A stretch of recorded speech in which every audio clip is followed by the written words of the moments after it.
ನೀವು ಎಲ್ಲ ಕಡೆಗೂ ಗೂಢಚಾರರನ್ನು ನೇಮಿಸಿ ರಾಯಣ್ಣನ ಚಲನವಲನ ಗಮನಿಸಿ. ನಮಗೆ ರಾಯ ನೀವು ತಿಳಿಸಲ್ರಿ, ಕಠಿಣ ಮನುಷ್ಯ ಅದಾನ. ಎಸ್ ಸರ್, ಧೈರ್ಯ ಸಾಹಸದಲ್ಲಿ ಅವನೇ ಸಾಟಿ. ಇಲ್ಲಿದ್ದ ಜಂಗಮ ವೇಷದಲ್ಲಿ ನಿಮ್ಮ ಸರ್ಪಕಾವಲು ಕಣ್ಣಿಗೆ ಮಣ್ಣೆರಚಿ ಚೆನ್ನಮ್ಮನ ಭೇಟಿ ಮಾಡಿ ಅವಳ ಸಲಹೆ ತಗೊಂಡು ದಂಡು ಕಟ್ಟಿ ದಂಗೇಳೋ ಸಿದ್ಧತೆ ಮಾಡ್ಕೊಳಕ್ ಆಗ್ತಾ ಇರಲಿಲ್ಲ. ಮಿಸ್ಟರ್ ಕೃಷ್ಣರಾವ್, ವಿಷಯ ಗಂಭೀರವಾಗಿದೆ. ನಾವು ಪ್ಲಾನ್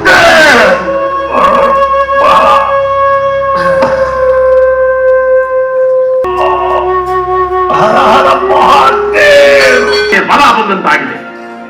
ಕಿತ್ತೂರು ಸಂಸ್ಥಾನದ ಮೇಲೆ ನಿಮಗಿರುವ ಅಭಿಮಾನಕ್ಕೆ ನಾನು ತಲೆಬಾಗುತ್ತೇನೆ. SS ಟಿವಿ, ಸಿನಿಮಾ ಜಗತ್ತಿನ ಕ್ಷಣ ಕ್ಷಣದ ಸುದ್ದಿಯೊಂದಿಗೆ.